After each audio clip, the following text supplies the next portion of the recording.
Choosing Home by ginnyrules27, Chapter 2. Harriet sighed as she looked at her little sister, as she prepared to leave the aisle once and for all. The invitations had been sent out, and only one Hook girl had gotten a ticket off the aisle. Harriet had been disappointed, but CJ had... well, she had simply been resigned.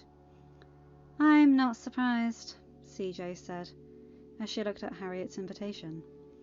Harriet shook her head. "You're younger, CJ. You should be the one going to Oridon, not me. I'm a captain, after all. I need to look after the crew." "Harriet, everyone knows Harry hates me," CJ said, and the almost blasé way her little sister had said that broke Harriet's heart. "He's hated me since I was born. I don't know why, and frankly, I don't care." "If you didn't care, you wouldn't be angry about it," CJ told her, trying to push back the memory of a 4-year-old Harry declaring that he hated their sister because CJ had taken their mama from them. Had made their papa hate him. Well, more than he already did, because, according to Harry, he had mama's eyes and the girls didn't. Harry had already been not that fond of CJ when she had been born, because of the numerous nights their father had sat with him before CJ had been born. The captain had waxed poetically about what having a little brother was like. Of course, Harriet had to wonder just how the captain had known that. He had been the little brother after all. "Harriet, he's had what, 14 years to get over the fact that I was born?" CJ scoffed. "He moved into Lord Hades' place as soon as he could. If not for the fact that you dragged him to the once-a-month family dinners, I'm pretty sure the only time I'd see Harry would be on the ship." Harriet couldn't help but give her sister a sad smile. She had no idea how much she resembled their mother. There were days, especially as CJ grew up, that it hurt for Harriet to look at her, to be reminded of the good days. For Harry, who had been almost the definition of a mama's boy, if such a thing existed on the Isle, trailing after their mum during her pregnancy with a dagger the captain had given him to protect her, because the baby didn't have a dagger? Losing her had been hard enough, especially as the captain changed to the hardened man the 3 Hooklings knew him to be. Knowing her death could have been prevented had some vile bat hadn't thought them not deserving of actual food, would have crushed him. So seeing CJ, a walking reminder of what he had lost around Oridon? She wasn't defending him, and the chances were she'd be chewing his ear off for forcing her to make this decision, but she understood his thinking. "I'll talk some sense into him," Harriet promised. "You'll be in the next group." "I doubt it," CJ muttered. "It's more likely Sammy will than me. After all, her brothers are going with you." Harriet sighed. She wasn't going to lie. The idea of her and Sammy, alone in Borodon together, it sent chills down her spine at the thought of being in an area where the captain wouldn't find out.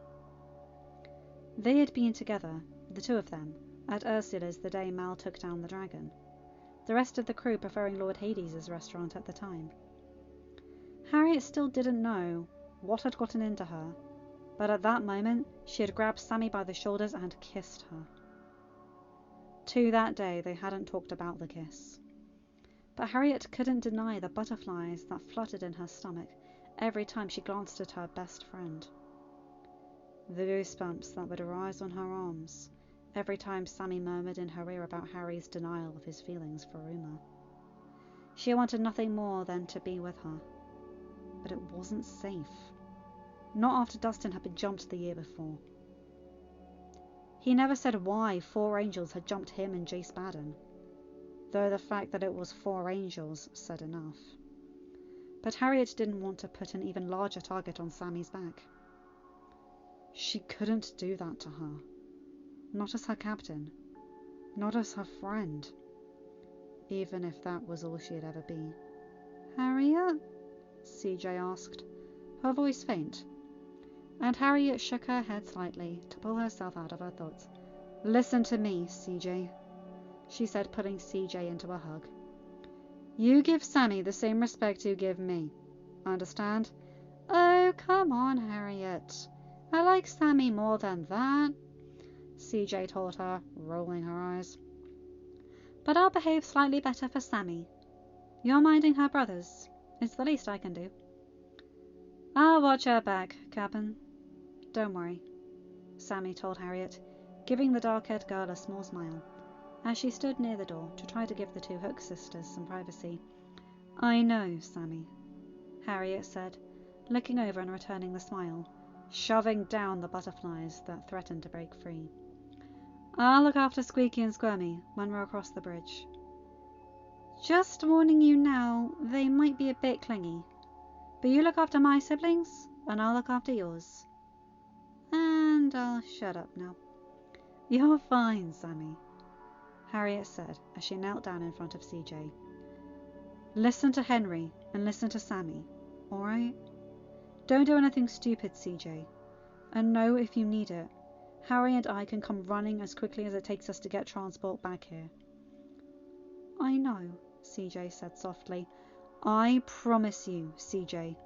You will get off this isle, Harriet told her. You, me, and Harry. We'll all be together again.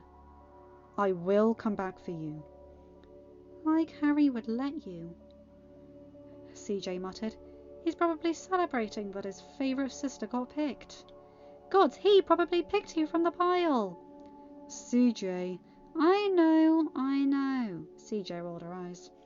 You're going to say he doesn't hate me. But, Harriet, when he left, he gave you a hug. All I got was a, see ya, runt. I've heard it all before. Harriet let out a small sigh. Harry, you and I are so having a talk, she thought. Leaning forward, she brushed a bit of CJ's blonde hair out of her eyes. I'll see you soon. I love you, CJ. Love you too, CJ muttered. Harriet smiled slightly as she stood up and went over to Sammy, pulling her into a hug. I will get you off the isle too, she whispered. I know, Cap'n. Harriet nodded before breaking the hug and slung her bag over her shoulder. I'll see you guys soon. Go, Sammy said, her voice near a whisper. Harriet nodded and headed out, making her way down the gangplank and into the pipe where the limo waited off to the side. Harriet James Hook, be prepared for a long conversation on the way to Oridon. Ready to go, Lassie? Harry asked as Harriet stormed towards the limo. Uma had already gone to get Celia, while Jay had the twins secured in the limo, with some help from Sammy and Gil. In fact, they had been the first ones to go, as Harriet had been arguing with CJ all the while. Mal was the last one back, but she didn't mind, as she walked up with Dizzy chattering eagerly by her side. We need to talk, Harriet growled as she tossed her bag into the limo. I didn't do it, Harry said as Dizzy giggled, gently pushing her own bag into the trunk. Your grandmother told me you'd forget this, Mal said, taking out a glue gun. I have to say, Lady Tremaine is a lot nicer to me ever since Ben proposed. It's because you've been elevated in rank, Dizzy told her, grabbing the glue gun with a big smile that threatened to split her face in two. Thanks, Mal. Don't mention it. Now get your butt in that limo. I think Evie will squeal so loud it'll deafen us all when she sees you. Dizzy grinned once more and scurried into the limo, sitting next to Celia, and the two girls began to chatter away at what they'd do once they finally got to Oridon. Mal sighed. They deserved a big crowd and a send-off. But since Freddie was still out there somewhere, they couldn't risk the angels attacking and holding one of the girls or one of the twins hostage. What did I do? Harry asked Harriet, keeping his voice low from their spot by the trunk. I haven't heard that tone in a while. I'll tell you about it in the car, Harriet growled. But if you want a hint, think about your other sister for a millisecond. What? CJ? Is she okay? Oh, she's fine. And she'd be amazed to hear that you actually know her name, Harriet said as she slammed the trunk of the limo down. She just thinks you hate her, Harry. I am not having this conversation in front of an entire aisle, so get in the goddamned car. What? Harry, don't make me pull rank on you. Okay. Harry muttered as he climbed into the limo. Harriet sighed and followed him. Outside, she turned to look at her little brother. CJ thinks you hate her. I heard you the first time. Then you should know I have tried to convince her otherwise. But the fact that I am getting off the aisle and she's not might be what breaks her. Harry shook his head. I don't hate her. At least, I don't anymore. Ben, he made us go through these therapy sessions when we first got into Oregon. Apparently, blaming your kid's sister for the death of your mother while she died in childbirth is really messed up. At least according to my shrink, who told Ben I should have a lot more sessions. And did you? They wouldn't let me be around swords if I said no. Harry muttered, and Harriet shook her head. Sparring would always be the way to get Harry to do what you wanted. Or have Uma be in favour of it. Well, you might want to tell CJ that you don't hate her, Harriet said with a sigh. Giving me a hug when you left for Oregon, while only giving a see you runt to CJ, doesn't give the impression that you don't hate her. She cried over you not being home, Harry. Granted, the last time she cried was when she was 10, but Harry didn't need to know the details. What was I supposed to do, Harriet? Stay there and be the captain's punching bag? Harry hissed, trying to keep his voice low enough so that the others couldn't hear him. Harriet shook her head. Of course not. I lost a mother, Harry. Do you really think I want to lose my brother too? But it wouldn't hurt to use her name from time to time, or even write to her. Harry, the only letters you send are to me. Because you need them more, Harry said, and Harriet tilted her head. What in the world was he on about? Harry sighed. Dustin wrote me, a couple of days after Cotillion. He didn't say much, only that you needed to get off the aisle and fast. That something happened with Sammy during the coronation, he said. It was all he needed to say, though, as Harriet's eyes grew wide in understanding and fear. Dustin had he seen them? He knew? But he hadn't said anything. Though, granted, she was a captain and he was only crew. Would Harry? But all he did was wrap her up in a hug, his hook resting on the seat to avoid stabbing his sister in the back with it. This is why I fought to get you off the aisle first, he whispered in her ear. Yeah, CJ's younger, but you and I both know what those angels would have done to you if they found out. I lost one mum to the aisle, Harriet. I'm not losing another. You don't mind? Harriet whispered back.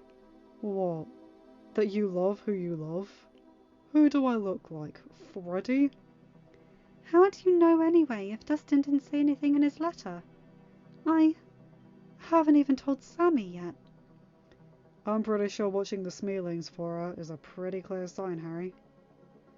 Using his old nickname for her he'd used when he was a toddler, and Harriet was too much to pronounce. Harriet gave him a small smile. I thought I was the older sibling. You don't have to protect me. Yeah, well, you've been protecting me and CJ all our lives. Let me protect you. No one noticed the small smile on Jay's lips as he heard Harry and Harriet talk. Something told him the youngest Hook was going to be making her way to Oregon soon enough. They made their way to the bridge without incident or accident. However, that all changed as soon as they crossed the barrier. Jay, is someone on the bridge? Mal muttered, leaning forward to look through the windshield. Looks like it, Jay nodded, as he stopped the limo. Sure enough, there was someone standing on the Golden Bridge. More than likely having just appeared after the bridge was formed.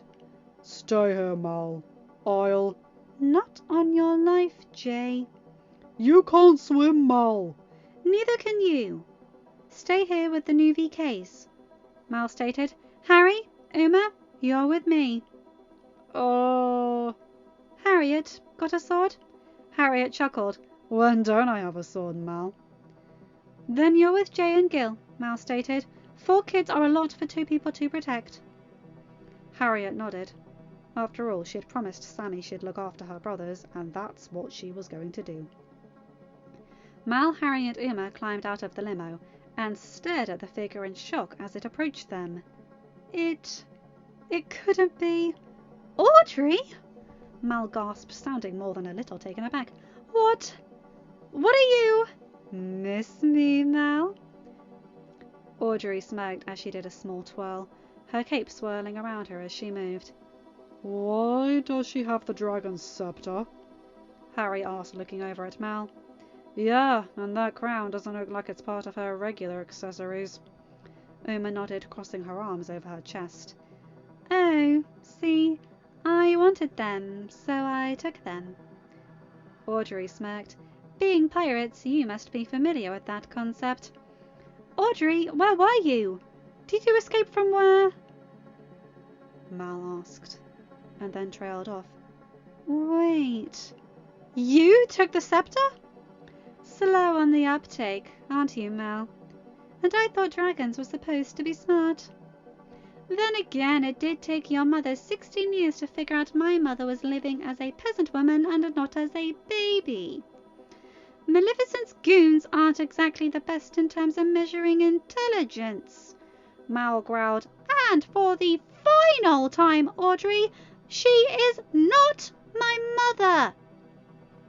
As if to exaggerate her point, Mal brought up a lilac-flamed fireball in the palm of her hand. But before she could let it loose, Audrey shot a beam from the scepter, causing Mal to duck out of the way. Unfortunately, there were no handrails on this section of the bridge, so Mal found herself teetering on the edge. Her face went pale white as she looked down at the water. Mal! Uma shouted and tried to rush over to her, but another blast from the scepter prevented it. I've had 2 months to perfect my using of the scepter, Mal, Audrey growled, as Mal fell forwards onto her knees in order to stay on the firm platform. Funny how easy it is when you've got the right ally. Mal and Uma locked eyes, hoping that the conclusion they had come to was incorrect. She wasn't. Not Freddy!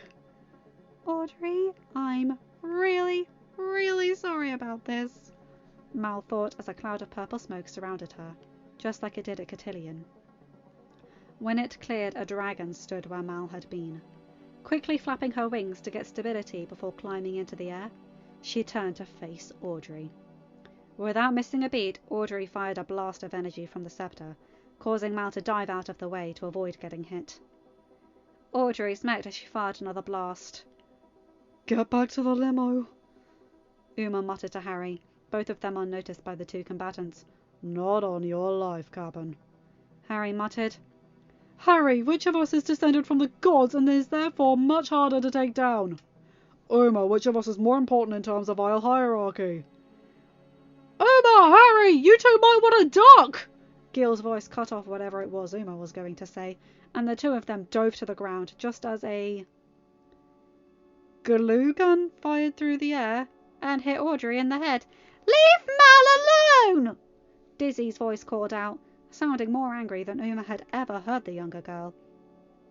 Raising her head slightly and looking over her shoulder, Uma could see the redhead poking her head through the sunroof, Gil standing on guard in case he needed to pull her back into the safety of the limo. And Uma and Harry! Celia added, her head popping up to glare at Audrey. Mal quickly took advantage of Audrey's distraction and hit her with a whirlwind attack. She hadn't been sitting idle in the past 2 months after all, but practicing whenever she got a moment. However, she couldn't do a whirlwind for very long before it started to develop into her regular fire breath. Thankfully, just as it felt as if it was going to transition from hot air to fire, and she'd have to explain to Ben why she barbecued one of his oldest friends, Audrey disappeared in a cloud of pink smoke. Mal landed and transformed back, a cloud of purple smoke offsetting the pink that still lingered in the air. Go! Now! Mal stated, her voice hard as Emma bent down to get the glue gun for the young Tremaine girl. We'll drop the new VKs over at Evie's castle, and then we can regroup with Ben. You're gonna call him? Emma asked as the three of them climbed into the limo. Mal nodded and dialed Ben's number, only to get his voicemail. Seriously, Ben? Now is the time you decide to have your phone off? It had better be because of a dead battery. Maybe it was better this way, though. Better he get the news in person than finding out over the phone that Audrey had stolen the scepter and the Queen's crown. Drive! Omar told Jay, and Jay nodded, making sure to keep the car steady while going faster than he normally would, as Harriet and the other VKs tried to comfort the terrified Smee twins. Meanwhile, across the bridge, Ben knew nothing about the attack on the bridge. He knew nothing about what Mal and the others had discovered. He was preparing himself for a different conversation altogether. Mum? Ben asked, knocking on the door to her office. Hello, Ben. Belle smiled as she saw her son. How can I help you? Need something for the wedding? Something borrowed, so to speak? Ben shook his head and gave his mum a small smile of his own, holding out the wrapped present. I was going to give this to you for your birthday, but I think it works better as a reverse engagement present. Besides, we've got years to get something borrowed. You know it's normally the parents who give the kids the present, right? Just open it. Ben chuckled. Well, it's too small to be a book, Belle teased as she unwrapped the box and opened it. Oh, Ben! It's beautiful! The locket itself was an antique pendant with a rose etched into the centre of it. You might want to open the locket, Ben said. I put a picture in there for you. Belle gave her son another smile and opened the locket. The smile turned into a gasp as she stared at the picture. The picture she thought she would never see. Ben, is that... Mal took me to the aisle to help one of her friends, Ben said, but she also let me see Abigail. Carlos did a bit of technical magic to get her a bit clearer, but otherwise, it's the same photo as when I took it. Belle didn't say anything, but raised a shaky hand to her mouth. She's beautiful. I know Dad never got a chance to grieve her, and I was more than happy to take the throne to give him that chance, Ben said. But I know how hard losing her was for you. I may have only been 3, but... He was cut off by Belle gently but forcefully pulling him into a hug. I take it this means you like it? I love it, Belle whispered, her tears still running down her cheeks, causing the shoulders of Ben's suit to become damp. Oh, Ben! I'll get one for Dad too, but... Hush you! Your father will know you weren't playing favourites. How did I raise such a selfless, generous son? I think Mrs. Potts might have helped there, Ben quipped, causing Belle to give him a shaky chuckle. It'll be okay, Mum, Ben promised. We'll find Freddie, and wherever he's keeping Audrey, and soon the only thing we'll be worried about is the wedding prep. How are you so hopeful, Ben? It's one of my christening gifts, Mum. I don't really have a choice, Ben told her. Realistically, he knew there'd be more to worry about once they found Freddie. But for right now, he was going to hold on to hope. He needed to hold on to it. End of chapter. Hi guys, hope you enjoyed that one. I like that chapter, but that confrontation between Harriet and Harry was definitely needed. I'm trying to enunciate the T at the end of Harriet's name so that it's not so confusing because their names are redonkulously similar. And that lovely bit with Ben at the end is so nice. I love that Dizzy threw the glue gun at Audrey's head. I mean, dang, you get 'em, little stepsister. Love it. Anyway, you guys know the drill. Like, comment, and subscribe, and hit that bell to get notified whenever I upload a new video. Have a good day, night, or whatever time zone you're in. Bye, my guys, gals, and non-binary pals. I'll see you in another video. Take care.